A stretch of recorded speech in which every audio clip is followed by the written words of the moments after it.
ஆண்டவராகிய இயேசு கிறிஸ்துவின் நாமத்தினாலே இந்த விடுதலை தேடி நிகழ்ச்சிக்கு உங்களை வரவேற்கிறேன். அறிந்து கொள்வோம் ஆண்டவரை, தெரிந்து கொள்வோம் தேவனை என்கிற தலைப்பின் கீழே நாம் பல நாட்களை கற்றுக்கொண்டிருக்கிறோம். குறிப்பாக இந்த டீச்சிங் எதற்காக அப்படின்னா 3 காரியங்கள் என்று அடிக்கடி நான் சொல்லியிருக்கிறேன். என்ன அப்படின்னா, ஒன்று, நாம் எப்பேற்பட்ட தேவனை வணங்குகிறோம் என்கிற அறிதல் நமக்கு வேண்டும். That will give us more reverence. அதாவது தேவனை தேவனாக பார்க்கக்கூடிய ஒரு மனப்பக்குவம் நமக்கு வேணும். இரண்டாவது, அவர் எப்பேற்பட்டவருங்கிறத அறிய அறிய நம்மளுடைய விசுவாசம் அதிகரிக்கும். நான் விசுவாசிக்கிறவர் இன்னார் என்று அறிவேன். அப்போது எப்பேற்பட்ட தேவன் எனக்கு அறியும் பொழுது தான் என்னோடய விசுவாசம் அங்கே அதிகரிக்கிறத பார்க்குறோம். மூன்றாவது, கள்ள உபதேசத்திலிருந்து நாம் மாட்டிக்கொள்ளாமல் தப்பிக்கணும் அப்படின்னா நல்ல உபதேசம் என்னங்கிறது நமக்கு தெரிஞ்சிருக்கணும். அதனால தான் இதை குறித்து கற்றுக்கொண்டிருக்கிறோம். அதுலேயும் குறிப்பாக இந்த திரித்துவம் அப்படின்னு வரும் பொழுது பல இடத்துல இதற்கான என்ன சொல்கிறது, இந்த கள்ளோபதேசம் என்பது இந்த திரித்துவங்கிற ஒரு சத்தியத்தை குறிவைத்தே தாக்குவதை நம்ம பார்க்க முடியும். இன்னும் கொஞ்சம் இதை ஆழமாக நம்ம யோசித்தோம் அப்படின்னா, இந்த திரித்துவங்கிற கான்செப்டை பைபிளில் இருந்து விலக்கிட்டோம்னா அல்லது இதை விட்டுட்டு பைபிளை படித்தோம் அப்படின்னா பல காரியங்கள் அது ஹார்மோனைஸ் பண்ண முடியாது, ஒன்று ஒத்து போகாததை நம்ம பார்க்க முடியும். அதனால தான் பல நேரங்களில் இந்த வேதத்துக்கு எதிராக பேசுகிறவங்க என்ன பண்ணுறாங்க அப்படின்னா, இந்த திருத்துவங்கிற கான்செப்டை ஃபஸ்ட்டு அதை டிமினிஷ் பண்ண ட்ரை பண்ணுறாங்க. ஏன்னா அதை மறைச்சிட்டோம் அப்படின்னா பல மற்ற காரியங்களை தப்புன்னு காமிக்கிற மாதிரி அவங்களோட ஆர்கியூமெண்ட் இருக்குது. ஸோ அதனால் இது நமக்கு அதிகமாக புரியணும். நிச்சயமாக இதை குறித்து ஒவ்வொரு கிறிஸ்தவனும் கற்றுக்கொள்ளணும் அப்படிங்கிறதுக்காக தான் இதை குறித்து நம்ம பார்க்குறோம். குறிப்பாக இந்த திரித்துவத்தை குறித்து கடந்த சில நாட்கள் நம்ம எதை குறித்து படித்து கொண்டிருக்கிறோன்னா, இதை ஏதோ ஒரு தியாலஜிக்கல் கான்செப்டாக அல்லது ஒரு உபதேசமாக மட்டும் பார்க்காம நம்மளுடைய ப்ராக்டிக்கல் வாழ்க்கைக்கு இந்த திரித்துவம் என்கிற அந்த ஒரு காரியம் பல விஷயத்தை நமக்கு கற்றுக் கொடுக்கிறது. குறிப்பாக உறவு, அதாவது பிதாவாகிய தேவன், குமாரனாகிய தேவன், பரிசுத்த ஆவியானவராகிய தேவன், இவர்கள் மூவருக்குள்ளும் இருக்கக்கூடிய அந்த ஒரு ஹார்மோனைஸ்டு ரிலேஷன்ஷிப், அந்த இசைவான அந்த உறவின் மூலமாக பல காரியங்களும் கற்றுக்கொள்ள முடியும். அதான் நான் ஏற்கனவே சொல்லும் போது சொன்னேன், உறவு என்பது ஆதியாகமம் 1வது அதிகாரத்திற்கு அப்புறம் வரவில்லை. அதாவது ஆதாம் ஏவாளை படைக்கப்பட்ட பின்பு வரவில்லை, அதற்கு முன்பதாகவே. ஏன்னா உலக தோற்றத்துக்கு முன்னே அப்படின்னு சொல்லி வருது. அப்போவே அவர்கள் ஒன்றாக இருந்து ஒருவராக இருந்தார்கள். அப்போ அந்த ஒரு உறவில் இருந்து இன்னைக்கு இந்த விழுந்து போன உலகத்தில் வாழ்கிற நம்மளுடைய உறவுகளை சரி செய்வதற்கு பல பாடங்களை அங்கேருந்து கற்றுக்கொள்ள முடியும். குறிப்பாக இன்னைக்கு உலகத்தில் பார்த்தீங்க அப்படின்னா இந்த உறவுகளுக்கு இருக்க மரியாதை, அதாவது இன்னைக்கு ரிலேஷன்ஷிப் அப்படிங்கிறது நம்மளோட சொசைட்டியில் எவ்வளவு தூரம் கேவலமாக சித்தரிக்கப்படுகிறது, அல்லது அது தேவையில்லாத ஒன்று அப்படிங்கிற அளவுக்கு, அது ஒரு கமிட்மெண்ட் அப்படிங்கிற அளவுக்கு நம்ம என்ன பண்ணிட்டோம் அப்படின்னா இந்த உறவுகளை கொஞ்சமாக சீர்குலைச்சிட்டே வரோம். பட் நீங்கள் கொஞ்சம் நான் சொல்கிற அந்த கான்செப்டை கொஞ்சம் புரிஞ்சு பாருங்களேன். மனிதனை தேவன் படைத்ததே உறவு என்கிற காரியத்தை நிதர்சனமாக்குவதற்காகவே படைத்தார். யோசிச்சு பாருங்கள், ஆதாமை தேவன் படைத்தார். அதுவரைக்கும் படைத்தது எல்லாம் நல்லது நல்லது நல்லது என்று கண்ட தேவன், இன்னும் சொல்லப்போனால் மனிதனை படைத்ததுக்கப்புறம் மிகவும் நல்லது என்று கண்டார். ஆனால் ஒரே ஒரு முறை நல்லது அல்ல என்று கண்டார். என்ன அப்படின்னா, மனிதன் தனிமையாக இருப்பது நல்லது அல்ல. அவன் மனிதன் தனிமையாக இருக்கிறதுன்னு என்ன அவருக்கு என்ன சொல்ற, சமைச்சு போட ஆள் இல்லை அப்படிங்கிறதுக்காகவா, இல்லை அவருக்கு சேவை செய்ய ஆள் இல்லைங்கிறதுக்காகவா, இல்லை, அவனுக்கு ஒரு உறவு தேவை. தனிமை என்பது 2 பேர் சேர்ந்து இருக்கக்கூடிய உறவுக்கு முரணானது அல்லது எதிரானது. அப்போ தனிமை இருக்கக்கூடாது அப்படின்னு என்ன அர்த்தம்னா, உறவோடு உள்ள ஒருத்தர் இருக்கணும் அப்படிங்கிறது அர்த்தம். ஸோ பேசிக்காக தேவன் மனிதனை படைக்கும் பொழுதே அவருடைய அஜெண்டாவில் இருந்த மிக முக்கியமான விஷயம் என்ன அப்படின்னா, மனிதன் தனியாக இருக்கக்கூடாது, மனிதன் ஒரு உறவில் இருக்கணும் அப்படிங்கிறதுக்காக. அதுவும் பார்த்தீங்களா, முதல்ல ஆண்டவர் படைக்கும் பொழுது ஒரு அக்கா தம்பியை படைக்கலை, இல்லை ஒரு அண்ணன் தங்கச்சியை படைக்கலை. ஆனால் எப்படி படைத்தார், ஒரு ஆணும் பெண்ணையும் படைத்தார், கணவனும் மனைவியுமா படைத்தார். ஏன்னா அவர்கள் பெருக்கம் அடைய வேண்டும் என்கிறதற்காகத்தான் படைத்தார். அப்போ பேசிக்காக ஐடியா என்ன, ஆண்டவர் உலகத்தை படைக்கும் பொழுது தனிமையாக நம்பர் 1 இருக்கக்கூடாது, அவனுக்கு ஒரு உறவு தேவை.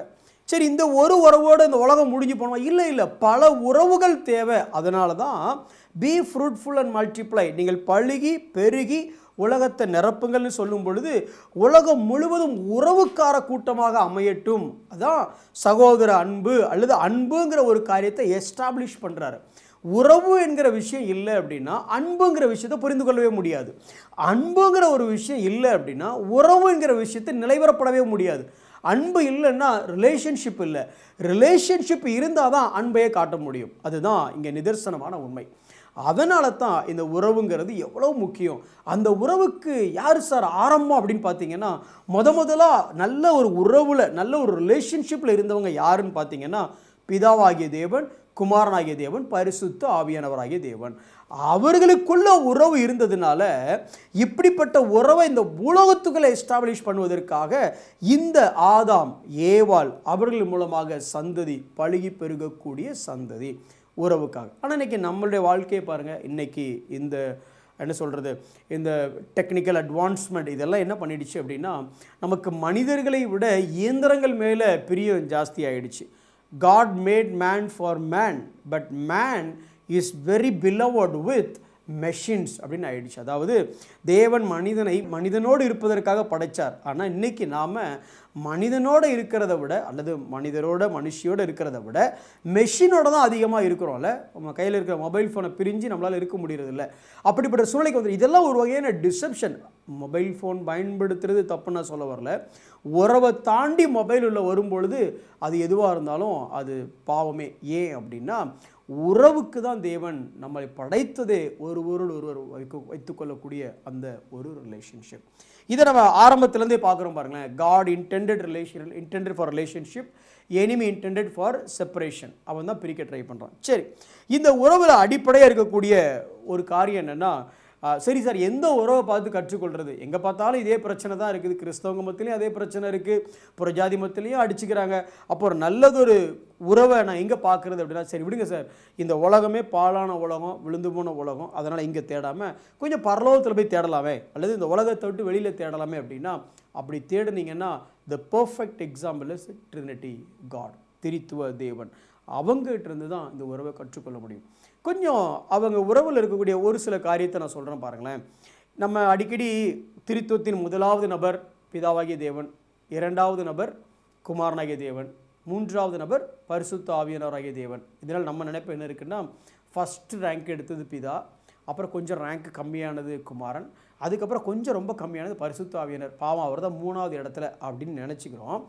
ஆனால் வசனத்திலிருந்து பார்த்தீங்க அப்படின்னா, பிதாவும் நித்தியமானவர், குமாரனும் நித்தியர், பரிசுத்த ஆவியானவரும் நித்தியமானவர். அப்போ வசனங்களை சொல்ல நேரம் இல்லை. சங்கீதம் 90:2, மீகா 5:2, எபிரேயர் 9:14 வசனங்களை வாசிச்சிங்கன்னா நீங்கள் புரிஞ்சுக்கொள்ளலாம். சரி, அதையும் தாண்டி பிதா அம்னிஷியன், அனைத்தையும் அறிந்தவர், எரேமியா 17:10. குமாரனும் அனைத்தையும் அறிந்தவர், வெளிப்படுத்தல் 2:23. பரிசுத்த ஆவியானவரும் அனைத்தையும் அறிந்தவர், 1 கொரிந்தியர் 2:11. பிதா சர்வ வல்லவர், 1 பேதுரு 1:5. குமாரன் சர்வ வல்லவர், 2 கொரிந்தியர் 12:9. பரிசுத்த ஆவியானவர் சர்வ வல்லவர், ரோமர் 15:19. அப்படியே சொல்லிக்கிட்டே இருக்கலாம்.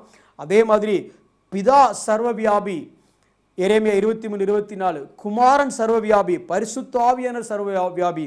பிதாவும் பரிசுத்தமானவர், குமாரனும் பரிசுத்தமானவர், பரிசுத்த ஆவியானவர் பரிசுத்தமானவர். இப்படி இவங்க எல்லாருமே ஒரே ரேங்க்கு. நீங்கள் 1, 2, 3 பிரிச்சிடாதீங்க.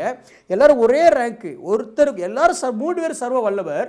அப்படி சர்வ வல்லவராக இருக்கிற இவர்களுக்குள்ள பாருங்க ஒரு போட்டியோ பொறாமையோ. இன்ஃபேக்ட் நம்ம தான் இவங்களை வச்சு நிறைய பாலிடிக்ஸ் பண்ணிட்டோம். ஒரு கூட்டம் பிதா தான் பெருசுன்னு சொல்லி போயிடுச்சு, ஒரு கூட்டம் ஏசு கிறிஸ்து மட்டும்தான் அப்படின்னுடுச்சு, இன்னொரு கூட்டம் என்ன இருந்தாலும் சரி சார், எங்கள் பரிசுத்தாவியர் மாதிரி வல்லமை யார்ட்டையும் கிடையாது அப்படின்னு சொல்லி போயிட்டாங்க. நம்ம கீழ்த்தரமான விழுந்து போன அந்த மனப்பான்மையோட பார்த்துட்டோம். ஆனால் இவர்கள் மூவரும் சர்வ வல்லவர், மூவரும் சர்வவியாபி, மூவரும் நித்தியமானவர், மூவரும் பரிசுத்தர். ஆனால் அவங்களுக்குள்ள இருக்க உறவில் பார்த்தீங்கன்னா அந்த அன்பும் சரி, அந்த ரைட்ஃபுல் சப்மிஷன், ஒருவருக்கு ஒருவர் கீழ்ப்படுதல் சரியா தொடர்ந்து நம்ம படிக்க போகிறோம். அதையும் தாண்டி ஒருவரை ஒருவர் அந்த அப்போல்டு பண்ணுற விஷயமும் சரி. உண்மையிலே பாருங்களேன், 3 பேர் ஒரே மாதிரி இருக்கிறோம் அப்படின்னா யார் யாரை மட்டம் தட்டணும், யார் நம்மளை உயர்த்தணும் அப்படின்னு தான் பார்ப்பாங்க. ஆனால் இவர்களுக்குள்ள பார்த்தீங்கன்னா இந்த உறவில் 3 பேர் ஒரே லெவலில் இருக்கிறாங்க.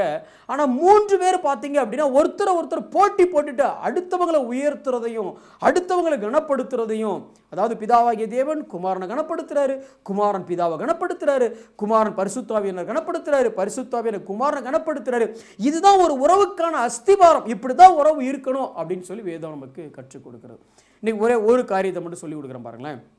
இப்போ 3 பேர் ஒரே ரேங்க்கில் இருக்கும் பொழுது யார் முன்னால் பேர் வாங்கணுங்கிற ஒரு போட்டி இருந்துக்கிட்டே இருக்கும். அப்படி தானே பேசிக்காக. இப்போ ஒன்றும் இல்லை, ஒரு டிஸ்ட்ரிக்டில் 2 பெரிய போஸ்ட், ஒரே போஸ்ட்டுக்கு 2 பேரை வச்சிங்க அப்படின்னா உடனே என்ன நினைப்பாங்கன்னா, இந்த போஸ்ட்டை யார் தக்க வைக்கலாங்கிற ஒரு போட்டி 2 பேருக்குள்ள இருந்துக்கிட்டே இருக்கும். அல்லது இப்போ ஒரு வீட்டிலே பாருங்கள், அம்மாவும் அப்பாவும் இருந்தால் கூட சில நேரத்தில் அம்மா சொல்கிறது நடக்கணுமா அப்பா சொல்கிறது நடக்கணுமா அப்படின்னு அவங்களுக்குள்ள ஒரு போட்டி இருக்குது பாருங்களேன். சரி, அதை விடுங்க, கணவன் மனைவியே எடுத்துக்கிடுங்களேன். கணவனுக்கும் மனைவிக்கும் ஸ்தான நிலையில் வித்தியாசம் இருந்தாலும் யார் முதல்ல வரணும் அல்லது யார் சொன்னது நடக்கணும் அப்படிங்கிற போட்டி நம்மளை அறியாமலேயே உள்ளுக்குள்ளே கொஞ்ச நேரம் வருது.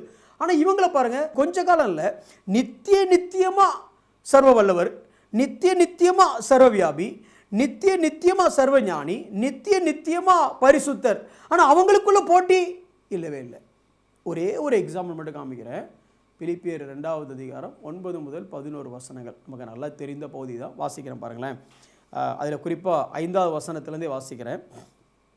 கிறிஸ்து இயேசுவில் இருந்த சிந்தையே உங்களிலும் இருக்க கடவுது. அவருக்குள்ள அப்படி என்ன சிந்தை இருந்துச்சு நமக்குள்ளே இருக்கணும்? வாசிங்க தொடர்ந்து. அவர் தேவனுடைய ரூபமாக இருந்தும், ஈக்குவல் டு காட், அல்லது அவரே தேவனாக இருந்தும் அப்படின்னா புரிஞ்சுக்கலாம், தப்பு இல்லை. அப்படி இருந்தும் அவர் என்ன பண்ணார்னா, தேவனுக்கு சமமாக இருப்பதை, ஈக்குவல் டு காட், அப்படி இருப்பதை, சமமாக இருப்பதை கொள்ளையாடினவர். அப்பாடா இந்த இடத்துல உட்காந்துட்டோம், யார் வந்தாலும் மட்டம் தட்டி நாம் யாருன்னு காமிச்சிடணும் அப்படின்னு கொள்ளையாடின பொருளாக எண்ணாமல் தம்மைத்தாமே வெறுமையாக்கி அடிமையின் ரூபம் எடுத்து மனுஷர், God being human being shift, மனுஷ சாயலானார். மனுஷ ரூபமாய் காணப்பட்டு, அதாவது சிலுவையின் மரண பரியந்தமும் கீழ்ப்படிந்தவராகி தம்மைத்தாமே தாழ்த்தினார். அவர் தாழ்த்தினார். உடனே பிதா என்ன பண்ணிருக்கணும் தெரிஞ்சிச்சா? ஓகே குமாரன், நீங்கள் உங்களை தாழ்த்திட்டீங்க, அங்கேயே இருங்க, மேலே நானே இருந்துக்கிறேன் அப்படின்னு அவர் நினச்சிக்கணும். சும்மா இதெல்லாம் உங்களுக்கு புரியுறதுக்காக சொல்கிறேன், இதெல்லாம் பைபிளில் எங்கே இருக்குன்னு கேட்கக்கூடாது. ஓகேவா? ஒரு உறவுன்னா எப்படி இருக்குது பாருங்கள். குமாரன் தன்னை தாழ்த்தினார், அது மிகப்பெரிய விஷயம். ஆனால் பிதா உடனே என்ன பண்ணார் பாருங்களேன். அடுத்த வசனம் சொல்லுது, ஆதலால் தேவன் எல்லாவற்றிற்கும் மேலாக அவரை உயர்த்தி. குமாரன் தன்னை தாழ்த்துறாரு, பிதா உடனே என்ன பண்ணுறாருன்னா அப்படி வரிஞ்சு கட்டிட்டு வந்து அப்படின்னு சொல்லலாம். உடனே அவர் எல்லாத்துக்கும் மேலே உயர்த்தி. இதுதான் உறவு, இப்படி தான் உறவு இருக்கணும். யாரை மட்டம் தட்டணுங்கிற மாதிரி உறவு இருக்கக்கூடாது சார். யாராவது ஒருத்தர் தன்னை தாழ்த்தினாலே அவங்கள தூக்கி பிடிக்கக்கூடியவங்கள அடுத்தவங்க இருக்கணும். Give preference to others, value each other. இங்கே ஒருத்தர் வேல்யூ பண்ணுறதையும் ஒருத்தர் அப்ஹோல்டு பண்ணுறதையும் நீங்கள் பார்க்க முடியுது. இப்படிப்பட்ட ஒரு உறவு நமக்கு இருக்கா? திரித்துவ உறவிலிருந்து நம்ம கற்றுக்கொள்ளக்கூடிய ஒரு பாடம், uphold each other, uplift each other. நம்ம அநேகரோட உறவில் இருக்கிறோம், கணவன் மனைவி பிள்ளைகள் எல்லாரும். இப்படிப்பட்ட உறவில் இந்த குணாதிசயம் இருக்குதா? கண்களை மூடி நாம் செபிப்போம். அன்புள்ள ஆண்டவரே, உறவுக்கு ஒரு அடையாளமாக, ஒரு எடுத்துக்காட்டாக திரித்துவ தேவர்களுக்குள் இருக்கக்கூடிய அந்த உறவை குறித்து நாங்கள் கற்றுக்கொண்டிருக்கிறோம். குமாரன் தன்னை தாழ்த்தினார், பிதா குமாரனை உயர்த்தினார். ஆண்டவரே, நாங்கள் இன்றைக்கி எங்கள் வீட்டுக்குள்ளே யாரை எப்படி மட்டம் தட்டலாம், நம்மளை எப்படி சிறந்தவங்களை காமிக்கலாம் அப்படின்னு எவ்வளோ போராடுகிறோம். வீட்டிலையும் சரி, சபையிலையும் சரி, வேலை பார்க்குற இடத்துல, எல்லா இடத்துலையும் எங்கள் உறவுகளுக்கு மத்தியிலே, எங்கள் குடும்பங்களுக்குள்ளே ஆண்டவரே ஒரு போட்டி மனப்பான்மை எங்களுக்குள்ளே இருக்கிறது ஆண்டவரே. ஆனால் இந்த உறவிலிருந்து, திரித்துவத்தின் உறவிலிருந்து நாங்கள் இதை கற்றுக்கொள்ள உதவி செய்யுங்க. ஒருவருக்கு ஒருவர் விட்டு கொடுத்து ஒருவரை ஒருவர் உயர்த்த, தாங்கி பிடிக்க எங்களுக்கு நீர் கிருபை தாரும். இயேசுவின் மூலம் செபிக்கிறோம் நல்ல பிதாவே, ஆமென்.